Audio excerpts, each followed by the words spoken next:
자, 오늘 연된 메시아와 교회 탄생 누가복음 36번째 시간이고요. 자, 13장 22절입니다. 13장 22절. 자, 제목은 구원에 이르는 자는 적고 적은 이유에 대하여가 제목입니다. 구원에 이르는 자는 적고 적은 이유에 대하여. 자, 여러분, 제가 왜 오늘 새로 줄무늬를 입었을까요? 그렇지, 좁은 길이라서 제가 새로 줄무늬를 입었습니다. 근데 이 간격으로 들어간다면 아무도 못 가겠지? 이건 뭐 면발이나 통과하겠는데, 이건? 자, 제가 좁은 문을 상징시키고 싶어서 새로 줄무늬를 입었습니다. 그러니까 저 사람이 설교할 때 왜 저 옷을 입었지? 생각해보면은 뭔가 재밌는 걸 발견할지도 몰라요. 자, 누가복음 13장 22절인데, 자, 이 당시에 유대인들은요, 우리나라의 기독교 같아요. 뭐냐면은, 유대교의 입장에서 이제 이단들 있잖아요. 에피크로스 학파라든가. 유대교 쪽에서 이단이나 아니면 유대교를 인정하지 않는 유대인들을 제외하고, 모든 유대인들은 하나님의 나라 구원을 받는다라고 생각을 했습니다. 모든 유대인들은 구원을 받는다. 선민사상. 우리나라도 비슷하죠. 우리나라도 좀 생각 안 해보면은 대부분의 사실 모든 사람들이 교회를 다니는 모든 사람들은 천국을 간다 라는 식으로 생각을 하고 있죠. 근데 어떤 유대인이 좀 생각을 해보니까 예수님이 하시는 말씀이 좀 이상한 거예요. 예수님이 이방인, 유대인 이렇게 나누는 게 아니고 예수님이 유대인을 또 유대인에서 또 나누는 것 같아요. 유대인에서 또 두 그룹 있다라는 식으로 얘기를 하시니까 어떤 사람이 눈치를 채고 물어봅니다. 예수님, 구원받는 사람이 적습니까? 정말 다이렉트한 질문이죠. 그러니까 이제 우리들의 그 생각대로면 유대인들은 다 천국 간다라고 생각하고 있는데, 근데 구원받는 사람이 적습니까? 예수님 말씀 들어보니까 모든 유대인이 천국 가는 건 아닌 것 같단 말이죠. 자, 그러니까 예수님께서 이렇게 말씀하십니다. 자, 24절. 좁은 문으로 들어가기를 힘쓰라. 내가 너에게 이르노니 들어가기를 구하여도 못하는 자가 많으리라. 자, 누가복음에서는 적다라고 대놓고는 말씀하지 않으세요. 들어가기를 구해도 못하는 자가 많을 것이다. 뭐 비슷한 뉘앙스인 것 같긴 합니다만. 자, 적다는 뉘앙스는 느낄 수 있는데 적다고 대놓고는 말씀을 안 하시거든요. 누가복음은. 근데 적다는 말씀을 대놓고 하시는 부분이 이제 바로 마태복음입니다. 마태복음은 적다고 아예 대놓고 그냥 말씀을 하시죠. 근데 우리가 이 마태복음 7장 14절 말씀이랑 또 누가복음 이 부분을 좀 비교를 해보면요. 아마도 마태랑 누가는 서로 다른 전승을 쓰는 것 같아요. 그러니까 전승이 뭐냐면은 예수님이 이만큼 말씀을 하시면은 사람들이 이제 자기가 듣고 싶은 것만 듣거든요. 어떤 사람은 여기를 들어서 이렇게 기록하고 어떤 사람은 여기를 들어서 이렇게 기록하는 겁니다. 그럼 여기를 본 사람은 이것만 맞다고 그러고 여기를 본 사람은 이것만 맞다고 하거든요. 근데 예수님은 사실 이만큼 말씀하셨다 이거예요. 그래서 사실 이렇게 말씀하신 것도 둘 다 참고를 해야 되는 거죠. 그래서 이거를 완성해 나가는 건데 이거를 우리가 이제 수준 있게 부르면은 상호 보완적이다 라고 말합니다. 그래서 마태복음과 누가복음이 모순되거나 충돌되는 게 아니고 사실 모든 성경이 사실 이런 식입니다. 충돌되는 것 같은데요가 아니고 사실은 상호 보완적이에요. 그리고 성경은 우리에게 모든 것을 다 얘기하지 않습니다. 필요한 것만 뽑아서 얘기해요. 분량상. 자, 그러면은 마태와 누가를 우리가 상호 보완적으로 읽어야 된다라는 거를 이 말씀을 통해서 좀 중요하게 생각해야 될 것 같고요. 자, 근데 24절에 보면은 예수님의 말씀에 의하면은 구원받은 줄로 착각하는 유대인들이 많다는 거예요. 구원받은 줄로 착각하는 유대인들이 많다. 자, 집주인이 일어나 문을 한번 닫은 후에 너희가 밖에 서서 두드리며 주여 열어주소서 하면 그가 대답하여이르되 나는 너희가 어디에서 온 자인 줄 알지 못하노라 하리니 그때 너희가 말하되 우리는 주 앞에서 먹고 마셨으며 주는 또한 우리의 길거리에서 가르치셨나이다. 그가 너에게 말하되 나는 너희가 어디에서 왔는지 알지 못하노라. 행악하는 모든 자들아 나를 떠나가라 하리라.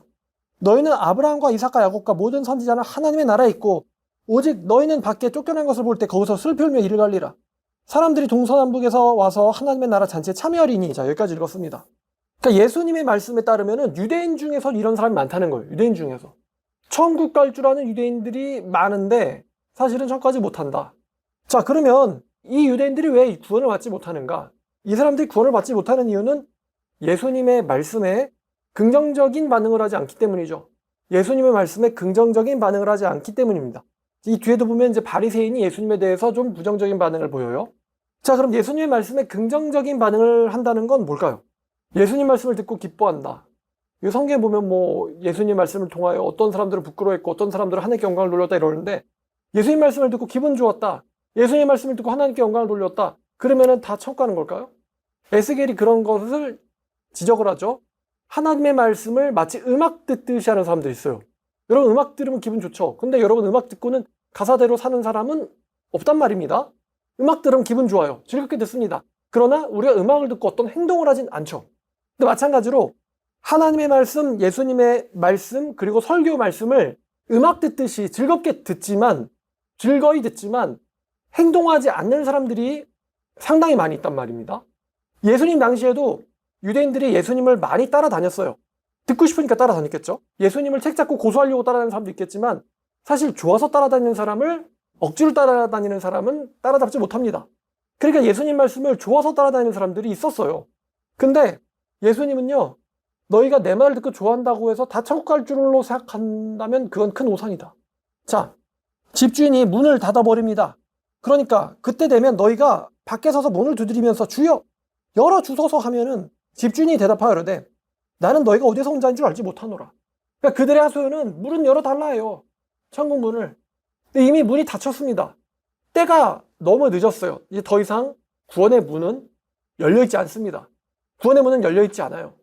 사람들은 언젠간 내가 하나님께 감 받아주겠지 하지만 하나님께서 구원의 문을 언제 닫으실지 아무도 모릅니다. 많은 사람들이 자기는 어리석게 되지 말아야지라고 생각하지만 결국 어리석게 돼버립니다. 죽기 전에 예수님을 제대로 믿어야지, 죽기 전에 회개를 제대로 해봐야겠다. 안 됩니다. 왜냐하면 사람의 마음이요, 양심이 있거든요. 아무리 약한 사람도. 아무리 약해도 양심이 있기 때문에. 그러니까 여러분이 만약에 평상시 어떤 사람이랑 원수처럼 척지고 살았어요. 근데 급하다고 해서 그 사람한테 도와달라고 할 수 있을까요? 너무 원수인데? 도와달라고 하면 진짜 거절할 게 뻔한데? 차라리 당하면 당하지 도와달라고 말을 못하는 경우가 있겠죠. 마찬가지로 예수님과 너무 척지고 산 거예요, 그동안. 그러니까 죽기 전에 내가 하나님께 가까이 가야겠다. 뭐 노년이 됐을 때 하나님께 좀 더 헌신해야지 라고 젊었을 때 계획할지 모르겠지만 계획대로 되는 사람들이 있습니까? 근데 그 계획대로면은 전도하는 사람, 선교하는 사람, 뭐 목사가 되는 사람, 노인들은 굉장히 많아야죠. 근데 현실적으로 봐도 노인들 중에서도 성경을 열심히 읽고 말씀대로 순종하거나 실천하는 그런 노인들이 많이 없다. 거의 없다. 아마 그런 노인들은 젊어서부터 그런 삶을 살아서 늙었을 거라고 생각해요. 자, 때가 너무 늦어서 이제 문이 열리지 않습니다. 자, 주께서 말씀하세요. 너희가 어디에서 온 자인 줄 모른다. 나는 너희를 모른다 이거예요. 난 너희와 친분이 없다. 친분이 없어. 그랬더니 그 사람들이요, 여기서는 더 이상 물러설 수가 없죠. 돌아가면 지옥입니다. 그때 너희가 말하되 우리는 주 앞에서 먹고 마셨으며 주도 또한 우리의 길거리에서 가르치셨습니다. 그러니까 우리가요, 주 앞에서 같이 마셨고요, 우리가 주 앞에서 들었습니다. 주께서도 우리 앞에서 가르치셨습니다. 근데 이게 우리에게는, 우리 한국인들에게는 비유인데 이 당시 유대인들한테는 비유가 아니죠. 왜냐하면 실제로 예수님이 유대인들 눈앞에서 가르치셨기 때문이죠. 유대인들 눈앞에서, 유대인들의 길거리에서 가르치셨기 때문입니다. 예수님이 우리들 앞에서 가르치셨고요, 우리도 예수 앞에서 먹었어요. 실제로 예수님과 같이 식사한 바리새인들도 있죠. 예수님과 함께 식사한 고위 유대교 종교 지도자들도 있었어요. 근데 예수님과 같이 식사했다고, 예수님께서 하시는 말씀을 눈앞에서 들었다고 해서 다 천국 가는 거냐? 이제 이 사람들이 내놓은 논리는 그거예요. 예수님이랑 우리랑, 그래, 난 예수님을 실제로 실물로 본 적이 있다. 예수님 말씀을 실제로 음성으로 들은 적이 있다. 근데 예수께서 그가 너에게 말하여 이르되 나는 너희가 어디서 왔는지를 알지 못하노라 라고 하십니다. 알지 못한다. 근데 여기서 집주인이 누굴까? 하나님일 수도 있고 예수님일 수도 있는데 예수님이겠죠? 예수님 모르시는 것도 있을까? 그러면 예수님은 모르시는 게 아니죠. 예수님은 심플하게 난 너희를 모른다라고 대답하신 겁니다. 자, 근데 그 다음 구절 보면 난 너를 모른다라고 하시면서 행악하는 모든 자들아 나를 떠나가라. 나는 너를 모른다, 행악하는 자들아. 이 말을 잘 보면 모르시는 게 아니죠. 그들의 정체를 알고 계십니다. 행악하는 자들아 나를 떠나가라. 여기서 행악이라는 말은요, 행악이라는 것은 적극적으로 범죄를 저지르는 것을 가리키지 않습니다. 여기서 행악은요, 적극적으로 범죄를 가리키는 것이 아니고요, 하나님의 말씀, 예수님의 말씀과 무관한 삶을 사는 것을 행악이라고 합니다. 하나님의 말씀, 예수님의 말씀과 무관한 삶을 살아온 것을 행악이라고 합니다. 적극적인 악을 저지르는 사람들을 가리키는 게 아니에요. 예수님의 말씀과 무관하게 살아온 사람들. 자, 우리가 마태복음 7장을 봐야겠는데요. 마태복음 7장 21절을 보면 사실 왜 이 말씀을 이렇게 교회가 안 가르치는지 모르겠어요. 이거는 100번 1000번 강조해도 부족함이 없는 말씀인데, 자, 나더러 주의 자는 자들이 다 천국 가는 게 아니오, 하늘에 계신 아버지의 뜻대로 행하는 자라 들어가리라. 여기 실제로 예수님께 주여 주여 했죠. 우리처럼 뭐 안 보이는데 주여 이게 아니고 실제로 예수님을 주여라고 보면서 말을 합니다. 예수님은 그 말씀을 듣고 반응을 하시고요. 자, 근데 예수께 실제로 주여라는 말을 했다고 천국 가는 거냐? 그게 아니고 23절 내가 너를 도무지 알지 못한다. 여기서도 말씀하십니다. 여기서 불법을 행한 자들아 라고 말씀하셨어요. 불법을 행한 자들아. 자, 그러니까 마태복음은요, 이들이 지옥 가는 이유를요, 이렇게 얘기합니다. 24절을 보면요. 자, 성경을 읽을 때 정말 중요한 것 중에 하나가 바로 접속사입니다. 접속사. 그러므로 라는 것은 앞에 있는 말씀의 원인을 설명하는 것이죠. 앞에 있는 말씀의 원인을 설명합니다. 그러므로 누구든지 내 말을 듣고 행하는 사람은 지혜로운 사람과 같아서, 이제 척간단 이야기겠죠. 26절을 보면 나의 말을 듣고 행하지 않는 사람은 그 집을 모래에 의해 집은 어리석은 사람과 같으리니. 여기서도 접속사가 있는데 우리나라 성경은 접속사를 뺐어요. 그러니까 그러므로라는 건 앞에 있는 말씀의 원인을 설명하는 거거든요. 그러니까 왜 예수님께서 그 사람들을 예수님께 주여라고 하고 예수와 함께 먹었으며 예수의 가르침을 길거리에서 실제로 들었던 사람들이 왜 예수님 앞에서 예수님에게 모른다라고 부인을 당하는가? 그러므로 왜 그러냐면 이 사람들이 말을 듣고 행하지 않았기 때문이에요. 예수의 말씀을 듣고 행하지 않았기 때문에. 24절 말씀에 나오는 것처럼 마태복음. 말씀을 듣고 행한다고 행하지 않는다. 이 두 가지의 길이 그들의 천국행과 지옥행, 예수께서 알아주심, 알아주지 않으심, 부인하심이 나뉘는 것이죠.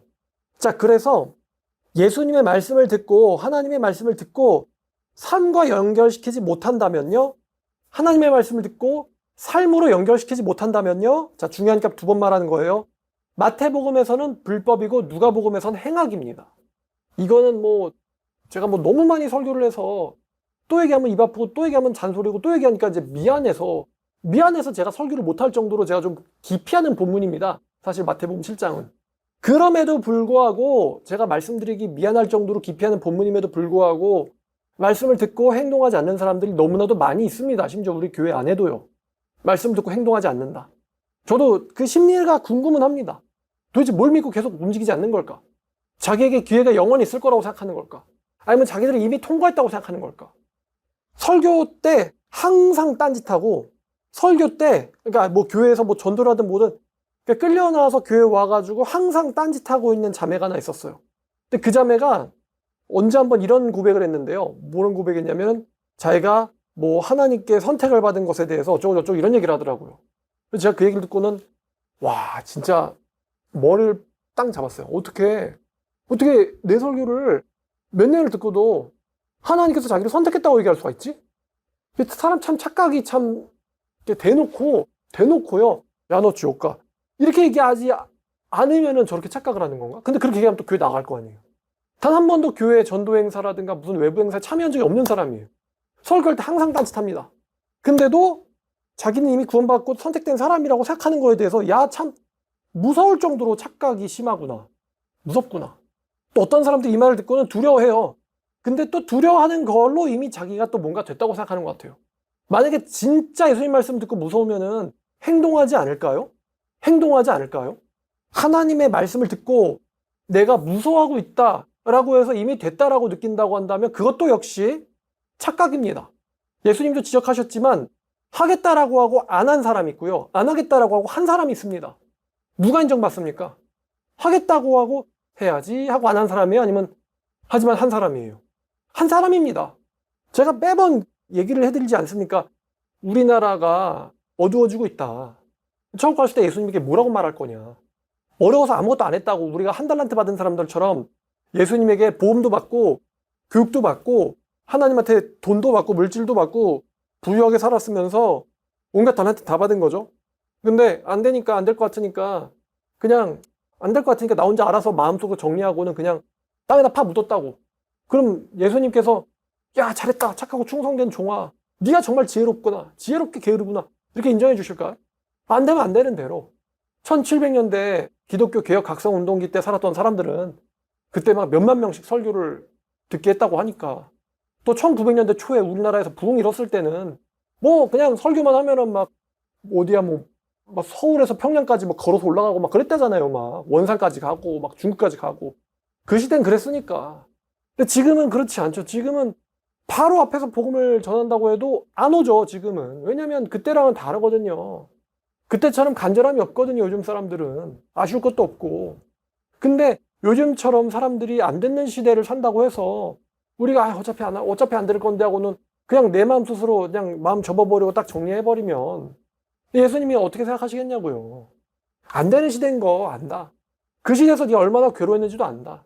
그 시대에서 네가 얼마나 발버둥 쳤는지도 안다. 제가 저번에 가서 신천지 애들, 저 사람들 신천지라고 얘기하니까 경찰이 와가지고 저더러 한마디로 말해 입 닥치래요. 입 닥치라고. 욕은 안 했지만 입 닫으래요. 그래서 제가 경찰한테 얘기했어요. 저 지금 굉장히 심각하게 불쾌하다고. 우리나라가 포교의 자유가 있고 표현의 자유가 있고 양심의 자유가 있는데 지금 당신이 나한테 얘기하는 입 닫으라는 소리는 지금 나더러 인권과 기본권을 지금 침해하고 있는 것처럼 느낀다고. 제가 솔직히 저 사람들 신천지입니다라는 얘기는 뭐 제가 뭐 미쳐서 얘기했겠습니까? 아니면 개인의 유익을 위해서 했겠습니까? 국가를 위해서 했고 공공의 이익을 위해서 외친 거 아니겠어요? 신천지에 빠지면 솔직히 신천지에 빠지면 좋은 게 뭐가 있어요? 가정 파탄 나고 개인 인생 망하잖아요. 그냥 망하잖아요. 신천지에 빠지면 아무런 국가에 도움이 안 되잖아요. 그러니까 국가를 위해서, 이웃을 위해서, 국민을 위해서 외친 건데 경찰이 와서 입 닫으래요, 저한테. 너무 화가 났습니다. 야, 우리나라 벌써 공산화가 되고 독재주의고 독재국가고 표현해줘도 벌써 나라고 인권도 없나?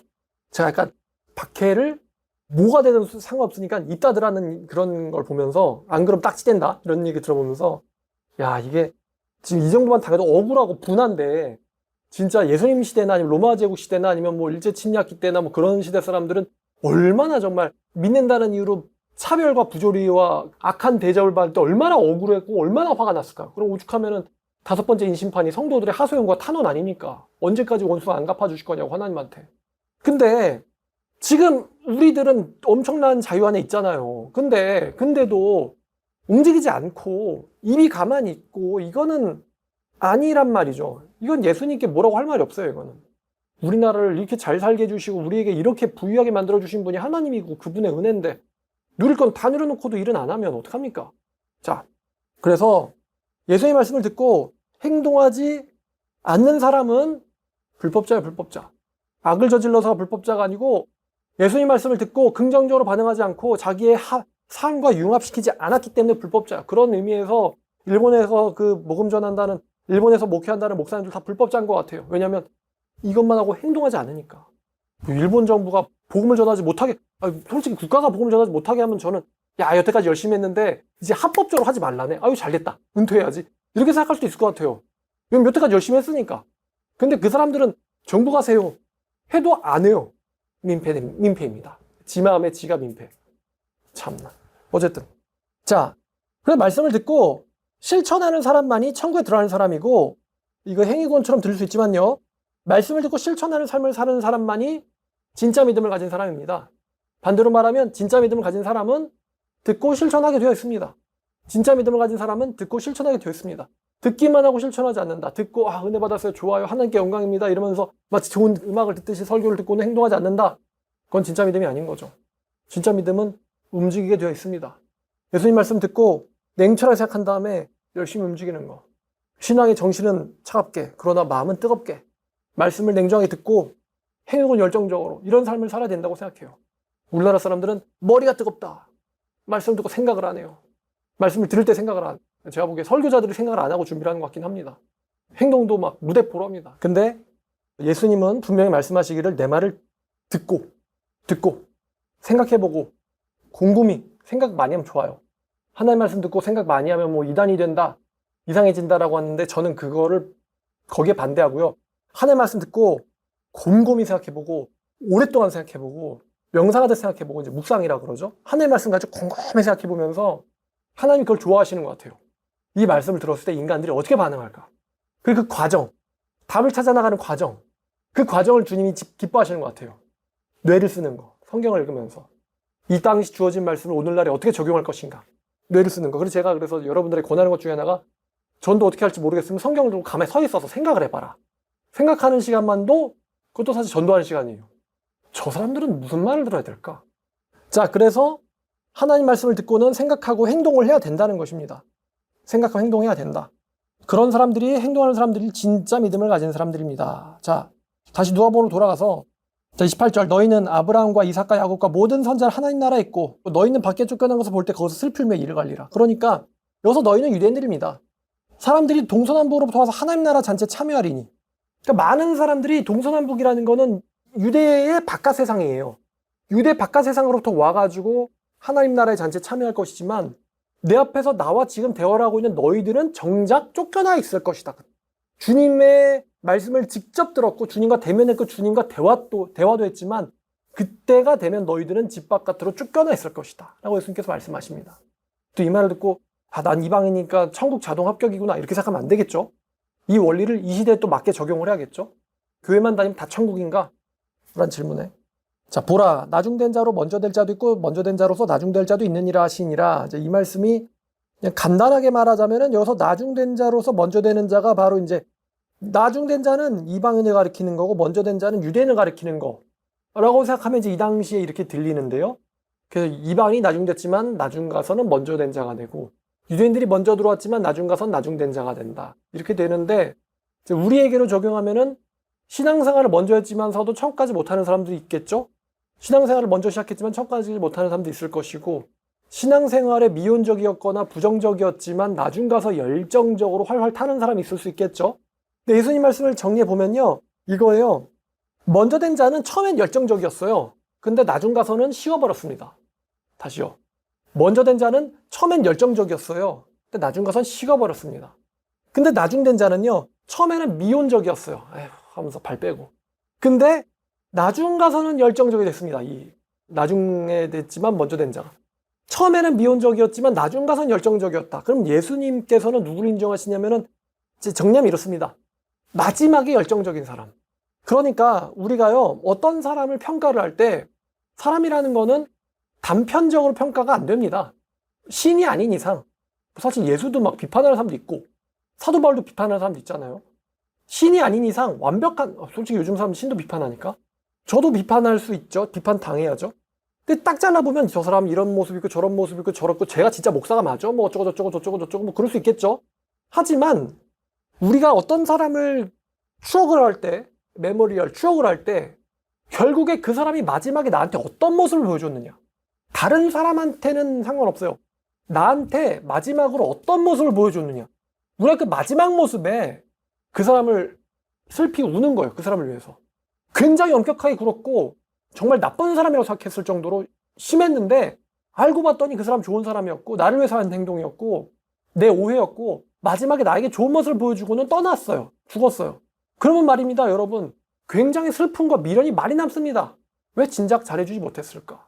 왜 진작 잘해주지 못했을까?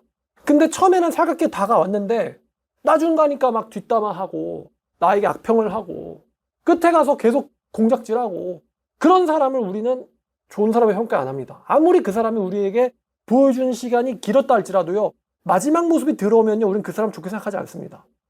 똑같아요. 하나님은 우리에게 마지막 모습을 물어보시는 것 같습니다. 너희들이 마지막에 어떤 모습이었냐. 근데 이게 대충 살다 끝에 가서 잘해야지 이런 말이 아니겠죠. 마지막 가서 진심이 되었던 사람. 마지막 가서 열정적이 되었던 사람. 그거를 조절할 수 있다면 그 사람은 이미 진짜는 아니겠지만 말입니다. 자, 그래서 처음에 미온적이었지만 나중에는 열정적이 될 사람들이 있다. 그렇게 치면 예수님의 형제인 야고보도 그런 모습인데요. 처음엔 예수에 대해서 부정적이었다가. 자, 말씀을 하시는데 31절 어떤 바리새인들이 와서 이르되 여기를 떠나소서 헤롯이 당신을 죽이려고 합니다. 지금 예수님의 여행은 22절을 보니까 예루살렘을 향한 여행이죠. 예루살렘을 향한 여행이지만 여기저기 다니시면서 말씀을 전하시고 계신 거예요. 자, 바리새인들이 예수님한테 떠나라고 말한 데는 두 가지 이유가 있을 수 있습니다. 근데 바리새인들의 속 마음을 성경은 이야기하지 않기 때문에 첫 번째는 정말 헤롯이 예수님을 죽이려고 할 경우입니다. 두 번째는 헤롯이 정말로 예수님을 죽이려고 하진 않지만 바리새인들이 거짓말과 음모로 예수님을 그 동네에서 도망가게 만들려는 의도입니다. 당신 도망가라. 예수님을 손 안 대고 치우려고 하는 거죠. 자, 예수님이 이렇게 말씀하십니다. 너희는 그러면 가서 저 여우에게 말해라. 너희는 그러면 헤롯에게 가라. 그리고 가서 그 여우에게 말해라. 그러니까 만약에 헤롯의 그 행동이 진짜라고 한다면은 헤롯에게 가서 당신을 여우래요 라고 얘기를 해야 될 것이고 거짓말이라고 한다면 헤롯에게 갈 수가 없겠죠. 여우는요 교활하고 사악한 동물이 이제 여기서 여우가 그런 뜻입니다. 사자처럼 위협적이진 않은데 뒤에서 굉장히 음모를 꾸미고 교활한 사람을 여우라고 합니다. 이 세례 요한을 죽였던 헤롯. 가서 그 여우에게 이르되 오늘과 내일은 내가 귀신을 쫓아내며 병을 고치다가 오늘과 내일은 무슨 의미냐면 나에게 정해진 기간이 있다는 거예요. 오늘과 내일이라는 정해진 기간이 있어요. 실제로 문자적 3일을 말하는 게 아닙니다. 오늘과 내일은 내가 정해진 기간 동안은 사역을 해야만 한다. 그리고 제3일엔 내가 완전해질 것이다. 그래서 제3일은 대부분의 사람들은 예수님의 부활을 가리키는 걸로 해석을 합니다. 그러니까 예수님의 사역은요, 정해진 기간까지는 멈출 수가 없다요. 예수님의 대답은. 가서 여에게 말해라. 네가 나를 죽이려고 하든 뭐 하려고 하든 오늘과 내일은 나는 움직여야 하고 난 말을 해야 한다. 그리고 3일째가 되면 난 완전해질 것이다. 자, 그러나 오늘과 내일과 모레는 내가 갈 길을 가야만 한다. 왜냐면 선지자가 예루살렘 밖에서는 죽는 법이 없느니라. 이게 굉장히 아이러니인데요. 여러분, 예루살렘은 성지라고 불립니다. 성지, 홀리 플레이스. 홀리 템플이 있는 장소죠. 근데 아이러니하게도 선지자들이 순교를 많이 당하는 장소가 또 예루살렘이기도 합니다. 예루살렘에 순교를 많이 당해요. 웃기죠, 이게? 예배당이 있고 성지가 있는데 거기서 순교를 많이 당한. 예수님이 성전과 제단 사이에서의 스가랴의 피라고 했는데 예루살렘에서 죽었어요. 예레미야도 예루살렘에서 박해당했어요. 되게 아이러니하죠. 선지자는 예루살렘 바깥에선 죽을 수가 없다. 이 얘기는요, 자, 예수님은 자신의 죽음을 직감하고 계셨어요. 그리고 그 죽음의 장소는 예루살렘이라는 것을 알고 계신 분이에요. 예루살렘이다. 나는 예루살렘에서 죽을 것이다. 라고 말씀하고 계신 거예요. 난 내 사역을 해야 하며 난 예루살렘에서 죽을 것이다. 나는 선지자이기 때문에 예루살렘 바깥에선 있을 수 없다. 왜냐하면 예루살렘에서 죽어야 되기 때문에. 아이러니하죠? 자, 그게 예루살렘을 향한 여행이에요. 자, 34절. 예루살렘아 예루살렘아 선지자를 죽이고 내 파송된 자들을 돌로 치는 자여, 암탉이 제 새끼를 날개 아래 모음같이 내가 너희의 자녀들을 얼마나 모으려니라. 몇 번이냐. 그러나 너희가 원치 않았도다. 여기서 예루살렘은 예루살렘의 사람들을 가리키지만 예루살렘이란 도시를 의인화를 시키셨죠. 암탉이 제 새끼를 모음과 같이라는 것은 하나님께서 자기 백성들을 찾으시는 장면을 얘기하죠. 내가 내 백성을 찾으려고 하는 게 몇 번이냐. 근데 너희들이 원하지 않았다. 예루살렘 사람들이. 하나님의 성전이 있다는 곳 사람들이 원치 않았다. 자, 그래서 너희 집이 황폐해야 될 것이고 버림받으리라. 아, 근데 이 설명을 안 했네. 자, 성경을 읽다 보면은 가끔씩 예루살렘을 의인화를 시킵니다. 우리가 그 의인화가 된 걸 보고는 문맥에 따라서 유대교로 해석을 할 수도 있고요, 기독교로 해석을 할 수도 있고 천국으로 해석을 할 수가 있습니다. 문맥에 따라서요. 그래서 그 사도 바울의 성경에서 갈라디아서 4장 같은 데서 지금 있는 예루살렘은 유대교를 가리킵니다. 위에 있는 어머니가 자유자니 새 예루살렘은 기독교를 가리킵니다. 그리고 요한계시록에서 예루살렘 성이 내려오죠. 그것은 천국을 가리키죠. 문맥에 따라서 보셔야 돼요. 그래서 이제 예루살렘이 또 여자로도 표현이 되고 요한계시록 12장에서는 여자가 도망을 가죠. 근데 그 여자가 도망을 가는데 사탄이 그 여자를 박해하니까 사탄이 그 여자의 자손들과 싸우려고 한다라는 말이 있어요. 여기서도 내가 네 자녀를 모으려고 한 게 몇 번이냐 나오죠. 예루살렘은 이제 어떤 믿는 공동체를 가리키고 자녀는 각각의 성도들을 가리킵니다. 자녀는 각각의 성도들. 내가 네 자녀를 모으려고 한 것이 몇 번이냐. 이제 지켜주려고 모으시려고 하겠죠. 암탉이. 근데 너희들이 원하지 않았다. 그래서 너희 집이 황폐하여 버림바 되리라. 예루살렘의 멸망을 예언하고 계시죠. 내가 너에게 이르노니 너희가 주의 이름으로 오시는 이를 찬송하리로다. 할 때까지는 나를 보지 못하리라. 이 말씀은 자 보시죠. 시편 118편 26절입니다. 자, 시편 118편 26절. 여호와의 이름으로, 여기서 이제 누가복음에서는 주라고 되어 있지만 시편 118편은 여호와의 이름으로 오는 자가 복이 있으며, 자, 이 말씀을 보니까 여호와의 이름으로 오는 자는 여호와는 아니겠죠? 여호와의 사자죠. 자, 이 118편 26절은 메시아를 가리켜요. 여호와의 이름으로 오는 메시아, 구원자는 복이 있으며. 자, 여호와의 이름으로 오는 자는 복이 있으며 메시아를 찬송하는 시입니다. 자, 다시 누가복음으로 돌아가서, 그러니까 너희가 메시아를 찬송하리로다. 메시아가 누구예요? 예수님이죠. 너희가 예수님을 나를 찬송하리로다 라고 하기, 나를 찬양하기 전까지는 나를 보지 못할 것이다. 자, 이 말씀은 재밌게도 경고와 회복이 둘 다 감시되어 있죠. 너희들은 나를 보지 못한다라는 것은 멸망을 예언하고 있는 것이고요. 자, 그 전까지는 나를 보지 못하리라라는 말은 회복을 암시하고 있습니다. 암시. 자, 그래서 로마서 11장 23절을 보면요. 로마서 11장 23절. 사도 바울이 예루살렘의 회복을 예언을 합니다. 사실 저도 이게 쟤네들이 믿는다고? 이런 생각이 듣긴 들어요. 근데 예수님 당시에도 이방인들이 믿는다고 하면은 뭔가 베드로도 그러고 바울도 그러고 좀 뭔가 이방인들이 들어온다고? 거기에 대해서 좀 약간 미온적이잖아요, 태도들이. 마찬가지로 유대인들이 예수쟁이가 된다고 하면 저도 역시 좀 진짜? 이렇게 생각이 되는데 어쨌든. 자, 23절을 보니까, 자, 그들도 믿지 아니하는데 머무르지 아니하면 거기서 그들은 유대인입니다. 유대인들도 접붙임 받으리니 이는 유대인들을 접붙일 능력이 하나님께 있음이라. 네가 원 돌 감람나무에서 찍힘을 받고 본성을 거슬러 좋은 감람나무에 접붙임을 받았으니 원 가진 이 유대인들이 얼마나 더 잘 붙겠느냐. 형제들아 내가 스스로 너희가 지혜 있다 하면서 이 신비를 너희가 모르기를 원하지 아니하노니 이 신비는 이방인의 충만한 수가 들어오기 전까지 이스라엘의 덫가 우둔하게 된 것이라. 그리하여 온 이스라엘이 구원을 받으리라. 자, 그러니까 그 바울은요 이스라엘이 회복될 것이다 라고 이야기해요. 이방인들의 충만한 수가 들어오게 된다면 이라는 전제 조건이 붙지만 말입니다. 신기할 것 같아요. 그러면 자, 다시 누가복음으로 돌아가서 자, 너희가 메시아를 찬송하리로다 하기 전까지는 나를 보지 못할 것이다 라는 것은 예수님의 재림 때까지도 사실은 암시를 할 수 있을 것 같아요. 그때에 대해서 나를 다시 본다. 그럼 예수님의 재림까지도 우리가 암시하고 있다라고 말할 수 있을 것 같습니다. 자, 정리하면 이렇습니다. 예수님에 따르면 구원을 받는 사람들이 적습니다. 이거는 교회가 계속 100번 가르쳐도 부족하지 않다고 생각돼요. 이미 적다고 예언이 됐기 때문에, 그죠? 심판이 일어난대. 그러면 그 심판을 계속 얘기해야 되지 않겠어요?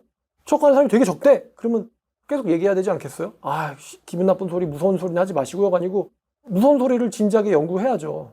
그게 이성적이죠. 대비해야죠. 대비. 자, 구원에 이른 사람들 적습니다. 근데 그들이 구원에 이르지 못하는 이유가 예수님 앞에 없었기 때문이거나 예수님의 말씀을 듣지 않아서가 아니라는 것입니다. 그들은 예수님 앞에도 있었고 예수님의 말씀을 들었지만서도 문제가 뭐였냐면은 예수님의 말씀과 관계가 없는 삶을 살았던 게 문제죠. 그 사람들은 예수님에 의하면 모르는 사람들입니다. 모르는 사람들이다. 여기서 모른다는 것은 예수님이 진짜로 인지를 못하시는 사람들이라는 게 아니고요. 예수님과 인격적인 친분이 없다는 뜻이에요. 예수님과 인격적인 친분이 없다. 만약 여러분들이 예수님과 거리감을 느끼신다면은 예수님에게 모른다라는 부인을 듣지 않게 될까 좀 조심하셔야 될 것 같아요.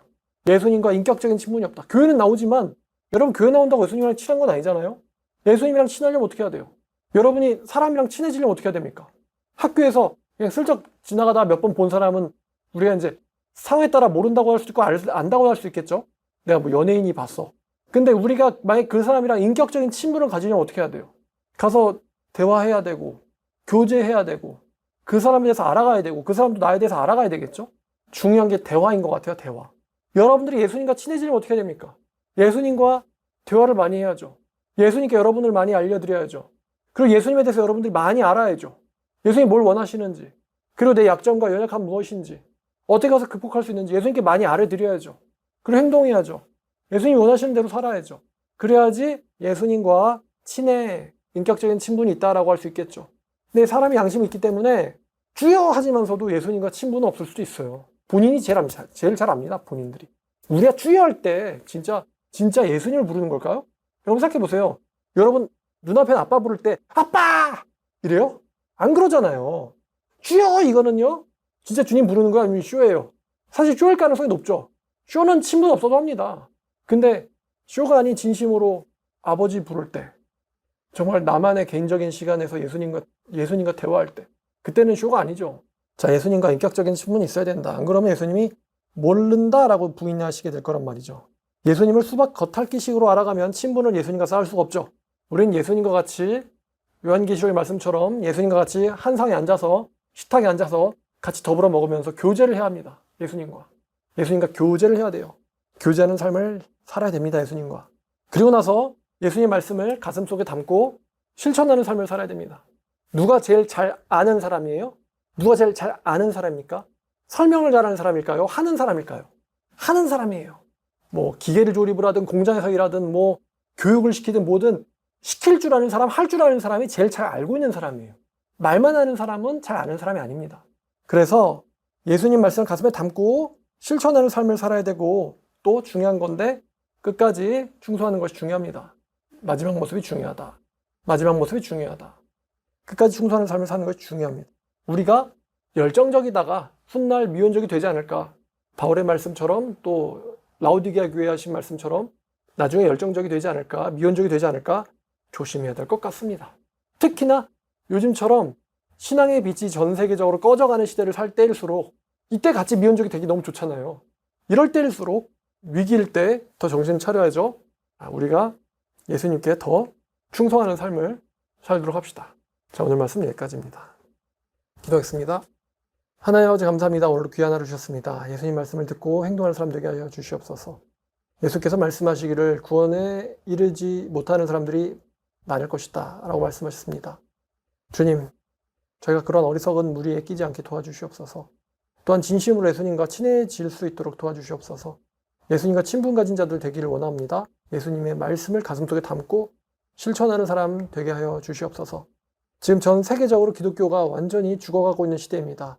주님, 이러한 때에 저희가 같이 미온적이 되는 것이 아니라 어떻게 하면 주님의 일을 완수할까 더 지혜롭게 그리고 열정적으로 살아갈 수 있도록 도와주시옵소서. 예수님의 이름으로 기도드렸습니다.